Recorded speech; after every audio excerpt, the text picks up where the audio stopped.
Bonjour et bienvenue dans cette nouvelle vidéo consacrée à la liseuse Vibliocolor.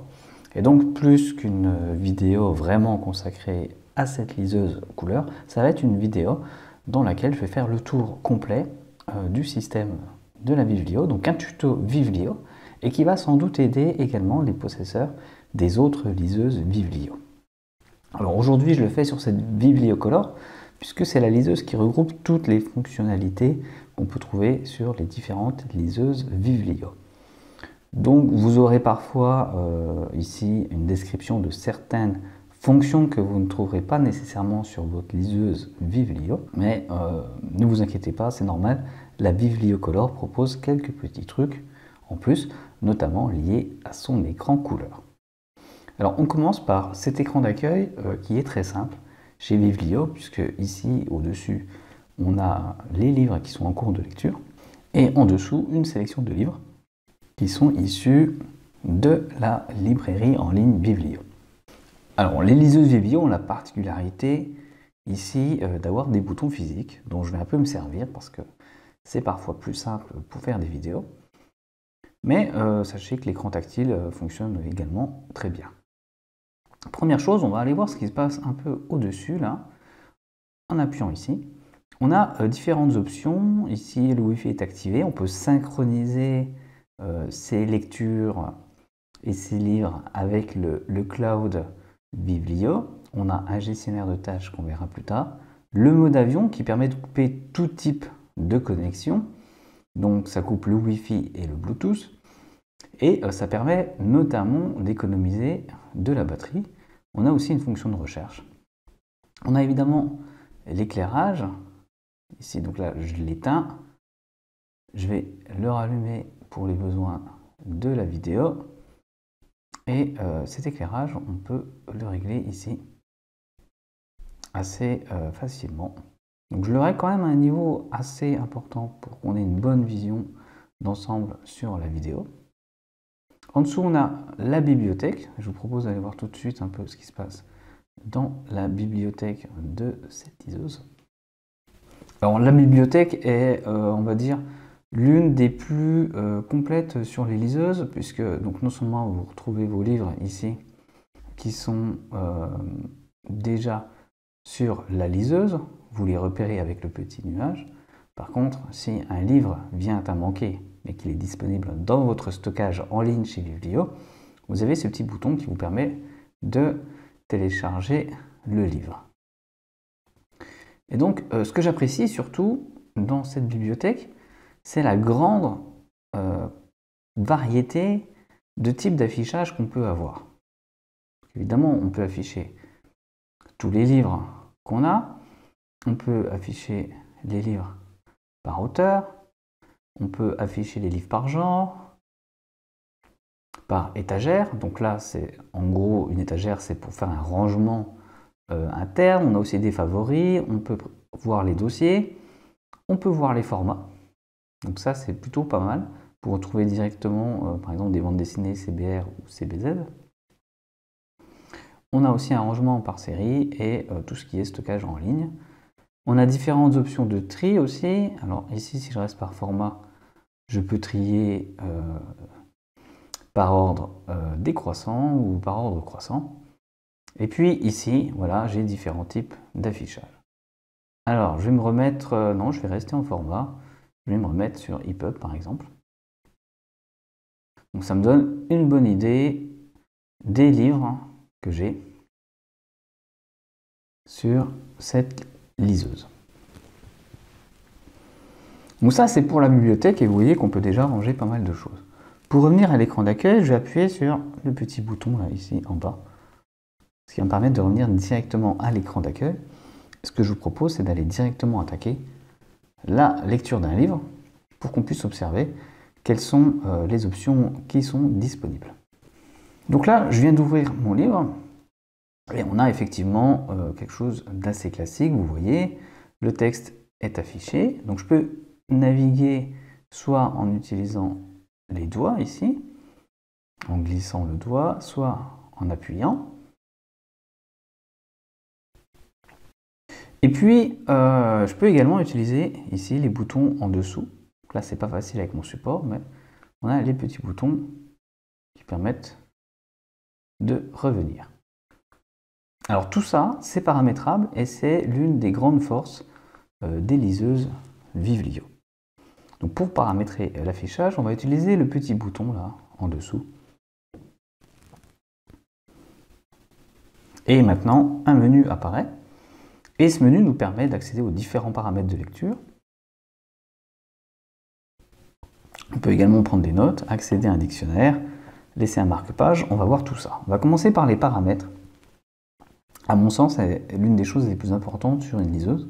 C'est cette capacité à configurer l'affichage de la liseuse afin qu'on ait un confort de lecture maximal, quelle que soit la façon dont on vient utiliser une liseuse. Naturellement, on peut commencer par régler la taille des caractères, ici. Et ça, c'est quelque chose de très important, parce que ça va permettre aux gens qui ont des difficultés parfois pour voir, d'arriver à lire correctement un livre. Ça, c'est l'un des gros avantages des liseuses par rapport au livre papier, puisqu'un livre papier, on est totalement dépendant de la taille des caractères et de la police de caractères utilisée par l'éditeur. Alors bizarrement, sur cette Vivlio, qui est une liseuse, comme vous l'avez vu, assez rapide, tout ce qui est changement de l'affichage est un peu plus lent que ce qu'on trouve sur une autre liseuse. Alors pour moi, c'est pas très gênant, puisqu'une fois que j'ai paramétré l'affichage de ma liseuse tel qu'il correspond à mes besoins et à mes envies de lecture, je ne vais jamais retourner dedans finalement, ou très peu, en fonction des livres, donc ça ne me dérange pas spécialement. Alors, je vais changer de page afin qu'on voit mieux. Donc là, je viens de régler la taille des caractères. Et ce que je vais faire maintenant, c'est que je vais également aller régler l'interligne, pour qu'il soit plus grand par exemple. Et puis après, j'irai changer ici la police de caractère en mettant celle-là, voilà par exemple.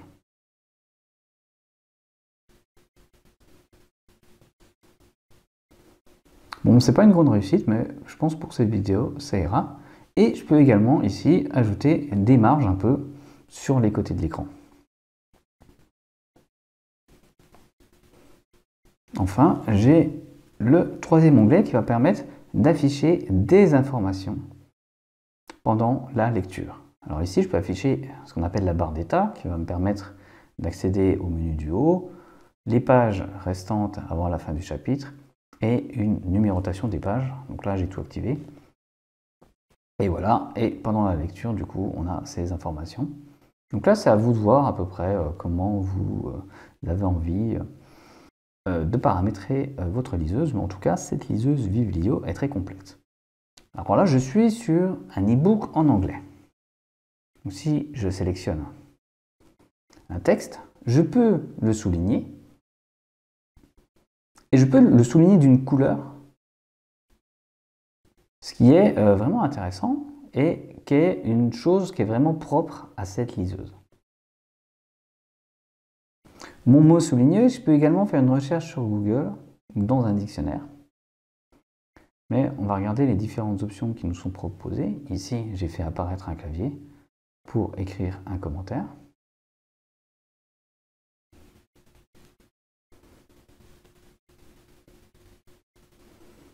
Voilà, donc ça c'est pas génial. Je sélectionne une couleur. On voit qu'ici le commentaire apparaît.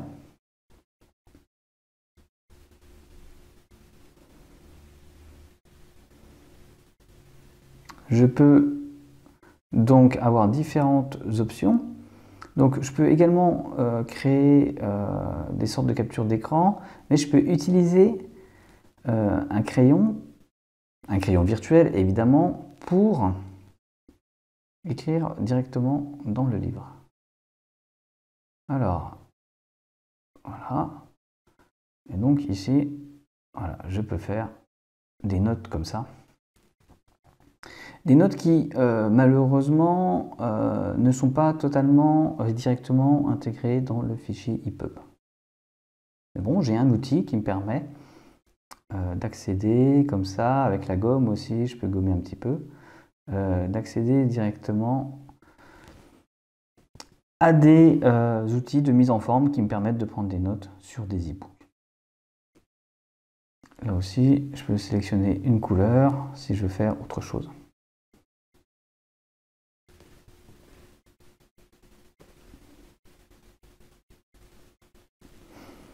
Alors, l'objectif de cette vidéo, c'est pas de faire un test complet de la liseuse, c'est de vous montrer tout ce qu'il est possible de faire. Si vous voulez mon avis sur la liseuse, j'ai déjà fait différentes vidéos. Je vais juste vous dire, c'est une liseuse que j'utilise de temps en temps.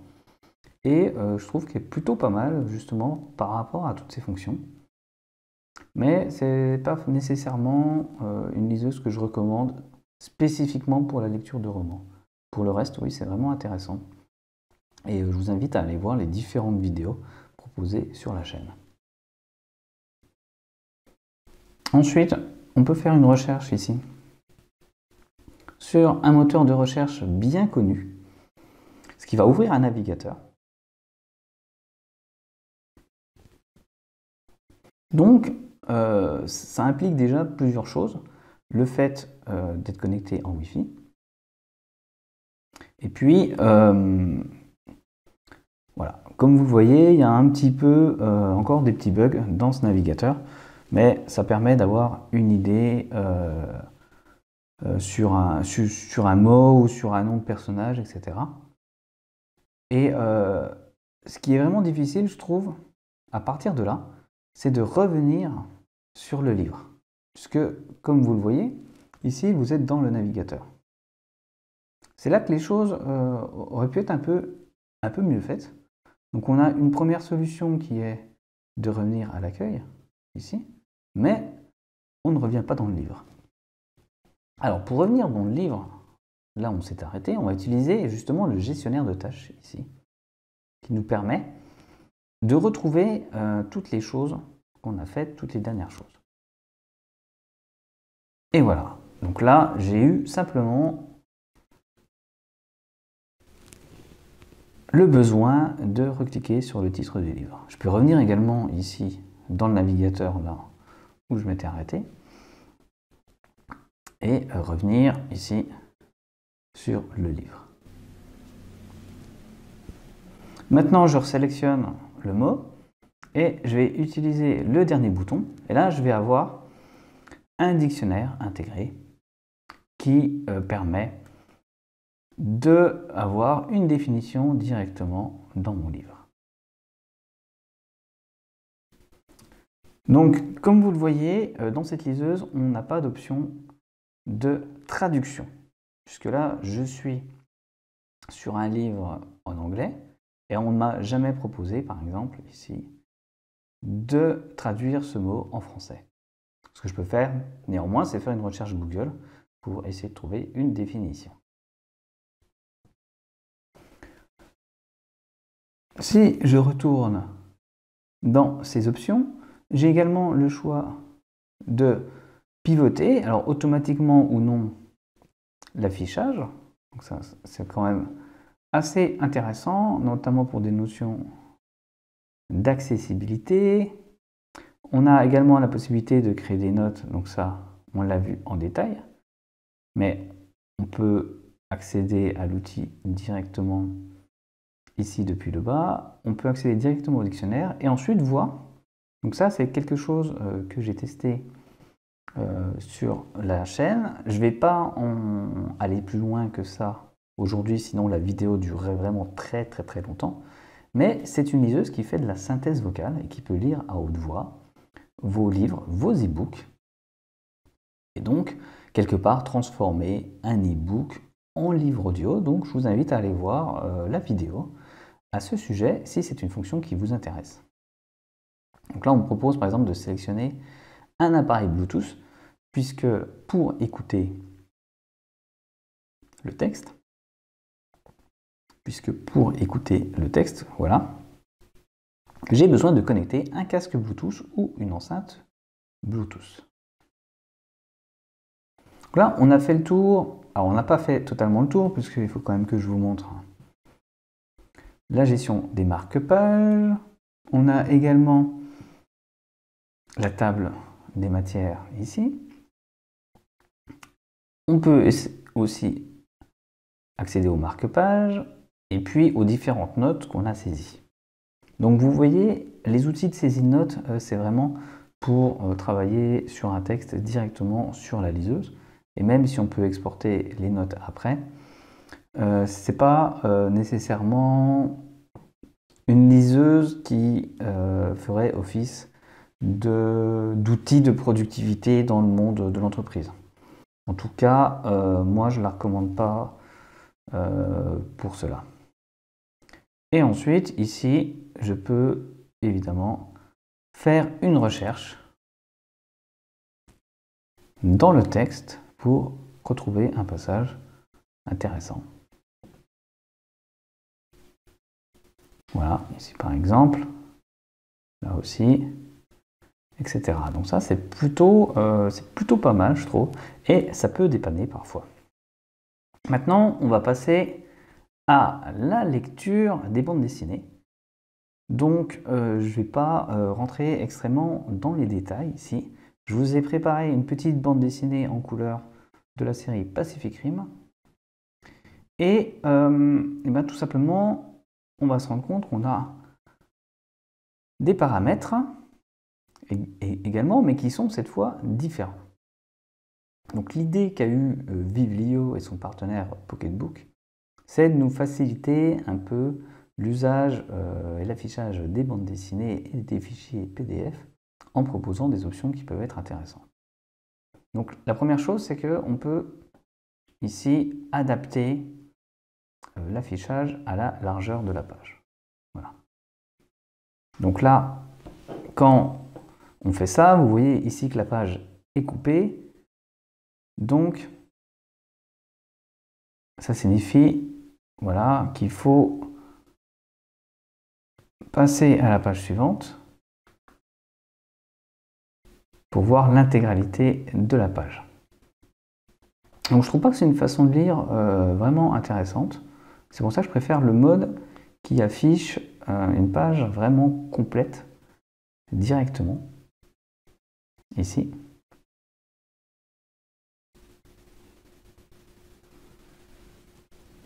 Alors bien sûr, ça va réduire un peu la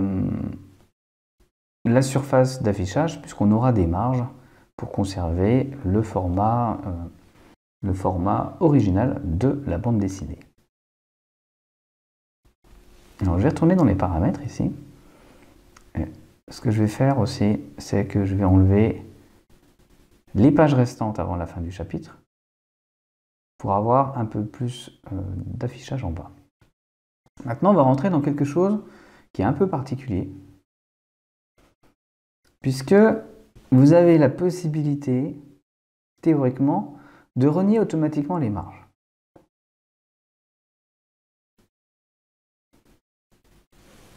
Donc ça va vous permettre d'adapter parfois certaines bandes dessinées à votre écran pour tout simplement mieux les afficher. Dans le cas présent, ça ne fonctionne pas très bien puisque j'ai choisi cette bande dessinée parce qu'elle a un format qui n'est pas tout à fait au format de l'écran. Donc on se retrouve finalement dans la configuration précédente. Et on n'affiche pas l'intégralité de la page. Donc là, c'est un peu à vous. Moi, je trouve que pour ce titre-là, cette bande dessinée-là en tout cas, ça fonctionne plutôt bien et ça ne dérange pas de lire comme ça. Mais je comprends que ça puisse déranger certaines personnes. Et c'est bien que Vivlio nous laisse la liberté de régler cela comme on le souhaite. Donc ça, c'est pour le rognage des marges. Ça, on est allé voir dedans, c'est pour afficher des informations. Ce que je vous conseille de tout désactiver pour la lecture des bandes dessinées.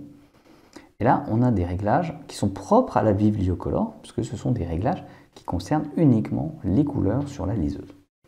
Donc on peut régler le contraste, par exemple. Donc ça va donner des choses plus ou moins bonnes en fonction des bandes dessinées. Et donc c'est quelque chose ici à régler nécessairement en fonction du style de l'auteur. Et donc là, par exemple, j'ai baissé la luminosité très fortement, tout en augmentant le contraste. On se rend compte que le résultat n'est pas très bon. Si j'augmente la luminosité, on a quelque chose déjà d'un peu plus lisible. Voilà. Et ça permet d'éclaircir des titres qui sont un peu sombres, ce qui va nous permettre également de gagner en lisibilité sur certains textes. Donc là, moi je porte des lunettes pour lire, et j'ai pas besoin de zoomer sur cette bande dessinée, même si on a un écran de 6 pouces. Parce que en réglant correctement ces informations et ces paramètres concernant l'écran couleur, je trouve qu'on arrive à avoir quelque chose de totalement acceptable. On peut également régler d'autres paramètres de lecture, d'autres paramètres concernant les couleurs. Donc ça, c'est des paramètres qui vont jouer sur l'intensité des couleurs. Alors, moi, je ne trouve pas que c'est, comment dire, des choses qui sont nécessairement indispensables. Donc là, par exemple, ce paramètre-là, je ne pourrais pas le décrire autrement que ça va gérer l'épaisseur des traits. Voilà. Donc là, vous voyez, on perd, comment dire, en couleur. Et là, on va rajouter des couleurs. Et c'est quelque chose qui sera peut-être utile pour vous, pour arriver à mieux lire. Donc là, en rajoutant un peu d'intensité de couleur, on voit que la lecture et que les bulles ressortent très bien. Et quelque part, je trouve que les couleurs sont un peu meilleures comme ça. Donc après, c'est à vous de voir. Alors bien sûr, on va dénaturer le style artistique de l'auteur et le style de l'artiste qui a fait les dessins, mais c'est quelque chose qui est de toute façon dénaturé puisqu'on lit sur un appareil électronique. Là, je vais réinitialiser. Et enfin, ce paramètre-là, c'est pour rendre les couleurs un peu plus, comment dire, voyantes.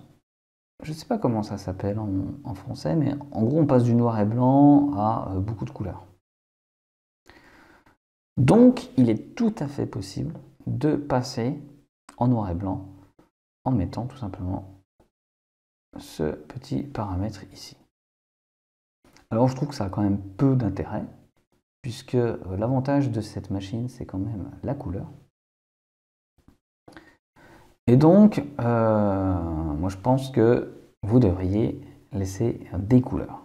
Donc là, on a vu vraiment le principal pour la lecture des bandes dessinées et la gestion des couleurs. Ce qu'on va faire, on va retourner sur l'accueil. Et on ne va pas aller voir les livres audio parce qu'il n'y a pas grand chose à voir. La librairie, c'est une librairie classique. Par contre, on va aller tout de suite se rendre dans les paramètres de la liseuse. Et donc les paramètres sont très nombreux et c'est une des grandes forces des liseuses Vivlio. Vous pouvez naturellement vous connecter en Wi-Fi, c'est ce que j'ai fait, à un réseau pour accéder à Internet et pour synchroniser vos livres et vos informations de lecture. Vous avez le Bluetooth qui va vous permettre de connecter un casque audio ou une enceinte afin d'écouter les livres audio ou de profiter de la fonction Text-to-Speech. Ici, dans Compte et synchronisation, vous allez régler tout ce qui concerne la gestion des DRM et votre compte Vivlio pour télécharger des livres. Et on attaque avec personnalisation, qui est vraiment un gros morceau du menu, puisque là, vous allez pouvoir paramétrer de nombreux paramètres, vous allez pouvoir paramétrer de nombreux aspects de votre liseuse, à commencer par l'éclairage. Parce qu'on a des paramètres avancés de l'éclairage qui permettent ici d'aller modifier dont l'éclairage doit se mettre en route ou pas en fonction d'un profil utilisateur. Donc ici, par exemple, sur mon profil, l'éclairage se met en route le matin, le soir, mais très peu la nuit et pas du tout dans la journée. Ça, c'est quelque chose qu'il est possible de faire et de créer différents paramètres d'éclairage. Là, je suis allé un petit peu loin, on revient ici, on a un capteur d'orientation qui permet, lorsqu'on bascule la liseuse, de changer l'orientation pendant la lecture.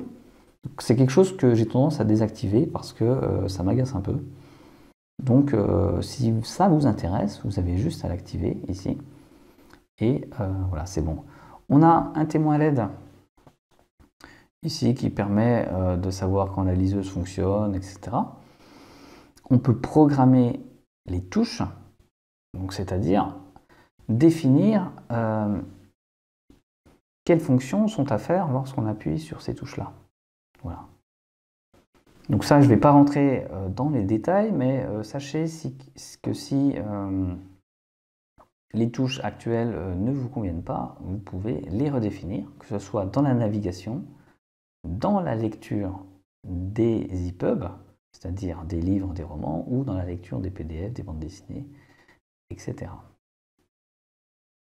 Vous avez également la possibilité de paramétrer quel logo va s'afficher sur votre liseuse lorsque vous la démarrez ou lorsque, par exemple, la liseuse est éteinte. Là, je peux mettre couverture du livre. Vous avez la possibilité de paramétrer ce que la liseuse doit faire lorsque vous l'allumez. Est-ce qu'elle revient sur le dernier livre ouvert ou est-ce qu'elle revient sur le menu principal? Vous pouvez décider d'afficher ou non des recommandations de lecture sur l'écran d'accueil. Vous pouvez paramétrer dans quel dossier de la mémoire interne votre liseuse va aller chercher les livres audio. Vous pouvez décider, et ça c'est assez important, de rafraîchir l'écran jamais, toujours, toutes les 3 pages, toutes les 5 pages ou toutes les 10 pages. Donc un rafraîchissement d'écran à encre électronique comme celui utilisé sur cette liseuse, ça permet d'afficher des caractères avec plus de précision. Donc c'est pas nécessaire si vous lisez, je sais pas moi, des romans par exemple. Pour les bandes dessinées, ça sera peut-être bien de le rafraîchir toutes les 5 ou 10 pages par exemple. Moi je décide de ne jamais le rafraîchir. Et enfin, vous avez des profils utilisateurs. C'est-à-dire que si vous avez plusieurs personnes qui vont utiliser la même liseuse, les liseuses Vivlio permettent de créer des comptes utilisateurs avec des paramètres, des marque-pages personnels, les notes personnelles, etc. Donc moi, c'est une fonction que je n'utilise pas, mais sachez qu'elle est disponible. Enfin, vous avez tous les aspects de réglage de la langue, disposition du clavier, les différents dictionnaires disponibles.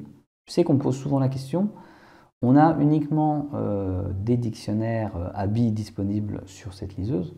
Donc ce n'est pas forcément des dictionnaires très avancés ou très récents, mais je trouve qu'ils font le travail.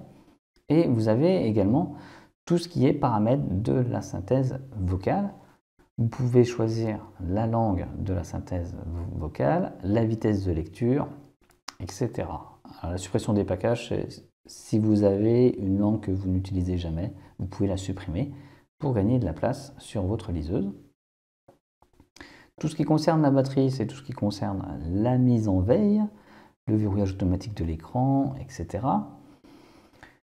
Dans les paramètres avancés, on a là encore pas mal de choses, mais ça concerne essentiellement des paramètres techniques, donc je vous déconseille d'aller trop, trafiquer des paramètres là-dedans, puisque vous risquez de devoir réinitialiser votre liseuse, en particulier si vous la mettez en mode démonstration, ou si l'étalonnage, vous décidez de réétalonner l'écran et que ça ne fonctionne pas. Moi personnellement, je ne suis jamais allé voir ce qui se passe là-dedans. Logiciel, ça vous permet de mettre à jour essentiellement votre liseuse. Et enfin, à propos de l'appareil, là aussi c'est des informations techniques sur l'appareil, sur sa mémoire interne. Donc là on a fait le tour des paramètres et il manque un dernier morceau pour que cette vidéo soit complète et que le tuto que je souhaitais faire sur les liseuses Vivlio soit complet. Ça va concerner les applications. Mais avant, comme vous le voyez, j'ai désactivé le widget des recommandations que Vivlio me proposait sur la page d'accueil. Et maintenant, je n'ai plus que les derniers livres que j'ai ouverts. Alors, on va aller dans les applications. Et les applications, c'est un peu la grande différence entre les liseuses Vivlio et les liseuses des autres marques, puisque, contrairement aux autres, on a des petites choses en plus de toutes les fonctions de lecture sur cette liseuse Vivlio. Alors je ne vais pas rentrer dans toutes les applications, et je vais juste vous les décrire. Sachez qu'elles fonctionnent, qu'elles ne sont pas forcément toutes très utiles, mais que c'est bien d'avoir des petites choses. Alors tout d'abord, les actualités, ça vous permet de recevoir par Wi-Fi des actualités. Et pour les paramétrer, il faut renseigner des flux RSS qui sont disponibles sur certains sites. Et ensuite, on peut mettre à jour et consulter les actualités depuis ce menu. Alors pour revenir aux applications, une fois de plus, je vais passer par le gestionnaire de tâches. Ou alors j'aurais pu cliquer sur le bouton accueil et pour revenir aux applications. Donc quand on est dans une application, on n'a pas forcément la possibilité de revenir directement au menu des applications. En tout cas, à ma connaissance. Il est peut-être possible de paramétrer un bouton, je ne sais pas.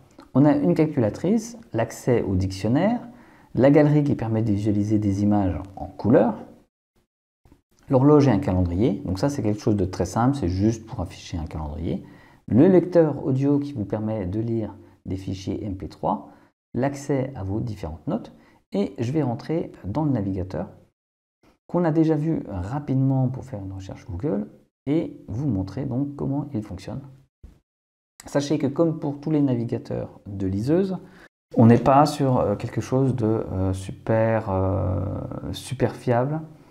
Et donc, je vous conseille plutôt de l'utiliser de temps en temps pour des recherches rapides et pas nécessairement comme outil de tous les jours. Et voilà, sachez qu'il fonctionne. Certains sites sont buggés, parfois le navigateur se ferme, donc c'est vraiment quelque chose d'appoint. On va revenir aux applications ici. Et on a des petits jeux, donc les échecs, le sudoku, le solitaire. Scribble, c'est un petit outil de dessin. On a un outil de coloriage, on va le voir juste après, à la fin. Et on a des applications que j'ai rajoutées. Si vous souhaitez rajouter, comme moi, des petits jeux sur votre liseuse Vivlio, je vous invite à aller regarder la vidéo que j'ai faite à ce sujet. C'est très facile et c'est gratuit. Et ça fonctionne bien. Et on va rentrer donc dans le coloriage.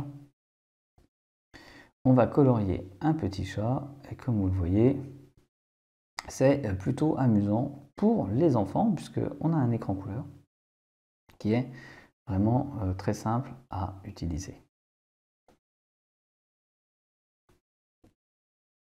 J'en ai fini pour cette vidéo tuto sur les liseuses Vivlio. Ici, une liseuse Vivlio Color. Si vous avez des questions ou des remarques, n'hésitez pas à me laisser un commentaire.